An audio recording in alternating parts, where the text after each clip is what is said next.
নমস্কাৰ এতিয়া চাওক মাৰ্কেটে কি কৰিলে আপোনাৰ যদি চাই সেনসেক্স প্ৰথমতে মই সেনসেক্সৰ ওচৰলৈ গৈছো চাওক সেনসেক্সে পুৰা 1900 প্ৰায় 2000 পইণ্টছ আপোনাৰ যদি চাই এটা কি কৈছে ওৱান ৱে বুলিশ মুভ দেখা পোৱা গ'ল কাৰণটো হৈ গ'লছে মাৰ্কেটে ইয়াত হয় মই কৈছিলো যে বেৰিছ হ'ব লাগে ইয়াৰ পৰা যদি নহয় মাৰ্কেট আপসাইডলৈ গুচি গ'ল এতিয়া চাওক যেটো মুভ দিলে সেনসেক্সে কাৰণটো কি হৈছে ইয়াত এটা সাপোৰ্ট জোন বনাই ললে আৰু ইয়াত যেহেতু টাইম অতিবাহিত কৰি ললে সেই কাৰণে একে লেথাৰি আপোনাৰ আপসাইডলৈ মুভ এটা ডাঙৰ মুভ এটা আমি দেখিবলৈ পালো এতিয়া আমি যদি চাও কালিলে কেনেকা ট্ৰেড কৰিব পাৰো চাওক মই যেহেতু কৈছিলো যে ব্যাংক নিফটিত আগতে যেহেতু ভলটিলিটি বেছি আছিল যদিও এতিয়া সেনসেক্সলৈ বেছি হৈ গ'ল কাৰণ যেহেতু ব্যাংক নিফটিত আপোনালোকে যদি চাই এক্সপায়াৰিটো চেঞ্জ কৰি দিলে গতিকে চাওক এতিয়া মাৰ্কেট যদি কালিলে ওপেন হয় এটো ধৰি লওক যেটো ৰেজিস্ট্যান্স আছে এটো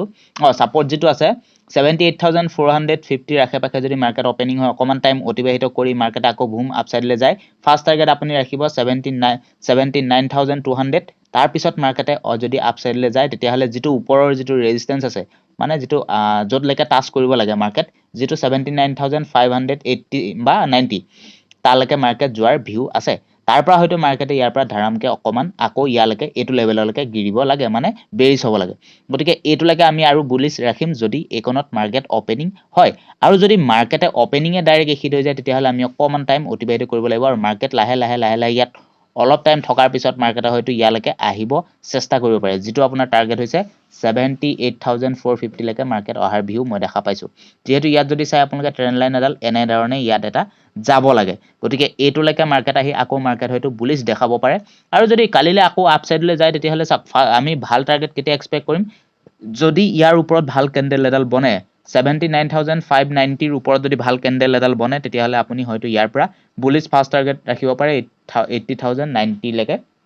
তাৰ পিছত 80150 লৈকে আপুনি বুলিশ টাৰ্গেট ৰাখিব পাৰে গতিকে হেতু আপুনি বুলিশ টাৰ্গেট ৰাখি দিব ঠিক আছে এতিয়া মই যেহেতু কৈছো যে কালিলে মাৰ্কেট আমাৰ কাৰণে কোনখিত ওপেনিং হলে ভাল হ'ব এইখিত হয় এইখিত আৰু নহয় এইখিত এই দুটা ৰেঞ্জৰ ভিতৰতে আমাৰ বাবে ওপেনিং হলে ভাল হ'ব এতিয়া মই পুনে আপোনালোকক লৈ যাব বিচাৰিছো যে ফিন নিফটি কি কৰিলে ফিন নিফটিটো চাওক এটা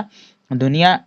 ট্ৰেন্ড লাইন এডাল আপোনালোকে ইয়াত ড্ৰ কৰিব পাৰে ট্ৰেন্ড লাইনডাল আপোনালোকে এনেদৰে ড্ৰ কৰিব পাৰে চাওক এইটো ট্ৰেন্ড লাইন ফলো কৰি মাৰ্কেটে লাহে লাহে আপসাইডলৈ যোৱাৰ ভিউ দেখা পাইছো কোলৈকে যাব পাৰে মাৰ্কেটত মই ফাৰ্স্ট টাৰ্গেট আপোনালোকক দিছো 23800 যেটো চাওক ফিন নিফটি চাব 23800 লৈকে মাৰ্কেট যোৱাৰ মই ভিউ দেখা পাইছো তাৰ পিছত হয়তো মাৰ্কেট আকৌ যাব পাৰে 23900 তাৰ পিছত ডাইৰেক্ট এক্সপেক্ট আছে মোৰ 24000 লৈকে ডাইৰেক্ট মাৰ্কেট যোৱাৰ ভিউ দেখা পাইছো আপোনালোকে কেনে ধৰণৰ ভিউ দেখা পাইছে হেতু আপোনালোকে কমেন্ট কৰি জনাব এতিয়া যদি বেৰিছ হয় এই যেটো মই ট্ৰেন্ড লাইন দিছিলো ন এই ট্ৰেন্ড লাইনডালৰ এগেইনষ্ট আপোনাৰ যাব লাগিব মাৰ্কেট ইয়ালৈকে আহিব লাগিব মানে ইয়ালৈকে এটো যেটো আছে সাপোৰ্ট লেভেলটো দেখিছে এটা ডাঙৰ সাপোৰ্ট লেভেল আছে 23450 আখে পাখে এটা হৈছে সাপোৰ্ট লেভেল সেই সাপোৰ্টটো যদি ব্ৰেক কৰে তেতিয়া মাৰ্কেটত আপুনি আৰু বেৰিছ এক্সপেক্ট কৰিব পাৰে যেটো ফাৰ্স্ট টাৰ্গেট আপোনাৰ হ'ব পাৰে 23300 তাৰ পিছত হয়তো মাৰ্কেট যাব পাৰে 23200 লৈকে মাৰ্কেট বেৰিছ হোৱাৰ এক্সপেক্ট মই কৰিছো গতিকে মাৰ্কেটত আপুনি আৰু এটা আপ মুভ দেখা পাব পাৰে ফিন নিফটি ক্ষেত্ৰত ঠিক আছে আৰু এতিয়া মই আপোনালোকক পুনে লৈ গৈছো যে নিফটি বেংক যেহেতু নিফটি বেংকত নকলো নহয় যে কৈ দিছো একবাৰ চাওক মাৰ্কেটে এই ৰেঞ্জত যদি যেতিয়ালৈকে পাৰ নকৰিব বিং নিফটি এটো ৰেঞ্জত যদি থাকিব আৰু এদিন এই ৰেঞ্জৰ ভিতৰত থাকিব লাগে এই ৰেঞ্জৰ ভিতৰত যদি মাৰ্কেট থাকে তাৰ পিছত আমি ডিসাইড কৰিম যে মাৰ্কেট কোন দিশলৈ যাবলৈ চেষ্টা কৰি আছে যেহেতু এতিয়া এটা মাৰ্কেট কি আছে আপসাইডলৈ এটা বুলিশ প্যাটাৰ্ন বনাই গৈ আছে আৰু বুলিশ ভিউ এক্সপেক্ট কৰিছে যেটো আমাৰ চাওক মোৰ টাৰ্গেট মতে এটো আপুনি যদি ওয়ান ডে আপুনি ক্যান্ডেলত চাই ক্যান্ডেলত আপুনি চালে মোৰ যেটো 0.5 আপোনাৰ যেটো ফিব ৰিট্ৰেসমেন্ট আছে হেতুলৈকে মোৰ ভিউ মতে ইয়াত বাউন্স বেক দিব লাগে 51990 লৈকে বা 50 লৈকে আপোনাৰ এটা বাউন্স বেক মই ভিউ দেখা পাইছো হয়তো তাৰ পিছত হয়তো মাৰ্কেট আকৌ গিয়াৰ চান্স আছে হয়তো হেতু আকৌ আহিব পাৰে 51000 লৈকে মাৰ্কেট বেৰিছ হ'ব পাৰে কিন্তু মই আৰু এদিন বা আৰু ইয়ালৈকে বুলিশ মই এক্সপেক্ট কৰিছো গতিকে এই সময়খিনি অকমান আমি চাই চিতি ট্ৰেড কৰিব লাগিব যেতিয়া বুলিশ হ'ব তেতিয়া আমি ভাল টাৰ্গেট লবই লাগিব বুলি কথা নহয় যে আপুনি মাৰ্কেটটো চাই ল'ব লাগিব কোনখিত আপুনি এনালাইসিসটো ভালকে কৰিব পাৰিছে তাৰ পিছতে আপুনি তাত কোয়ান্টিটি বঢ়াব লাগিব তাৰ পিছত এতিয়া হলো নিফটি 50 টো 15 মিনিট চাৰ্টত মই লগাই ললো নিফটি 50 টো যদি আপোনালোকে চাই ওৱান ৱে মুভ যেটো যদি চাই ইয়াত ক্যান্ডেল ৰেড ক্যান্ডেল কেটা বনাইছে চাওকচোন 1 2 3 4 5 6টা মাত্ৰ 6টা দিনটোৰ ভিতৰত মাত্ৰ 6টা ৰেড ক্যান্ডেল বনাইছে আৰু বাকিখিনি কি কৰিছে প্ৰায় গ্ৰীন দেখিছেনে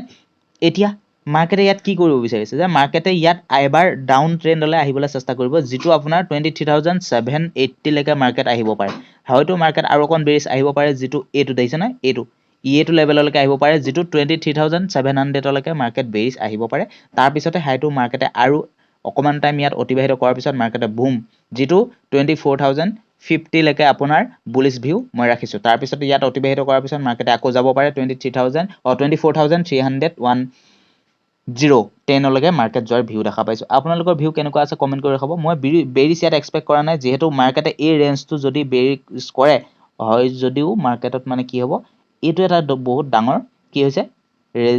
সাপোৰ্ট লেভেল হয় এই সাপোৰ্ট লেভেলটো যেটো হয় এই সাপোৰ্ট লেভেলৰ পিছতহে মাৰ্কেটত এটা ডিসিশন দিব পৰা যাব যে মাৰ্কেটত কি হ'ব পাৰে গতিকে অকমান আমি চাই চিতি ট্ৰেড কৰিব লাগিব কালিলে মোৰ ভিউটো এইটো ৰেঞ্জৰ ভিতৰত থাকিব লাগে গতিকে এই ৰেঞ্জটো আমি চাই লওঁ তাৰ পিছত আমি ডিসিশন লম গতিকে আজিলৈ ভিডিওটো ইমানে আছিলে যদি ভিডিওটো চাই ভাল পাইছে লাইক শেয়াৰ সাবস্ক্ৰাইব কৰি দিব তেতিয়াহে মই এনে ধৰণৰ ভিডিওসমূহ বনাই যাবলৈ আগ্ৰহী হ'ম ঠিক আছে ধন্যবাদ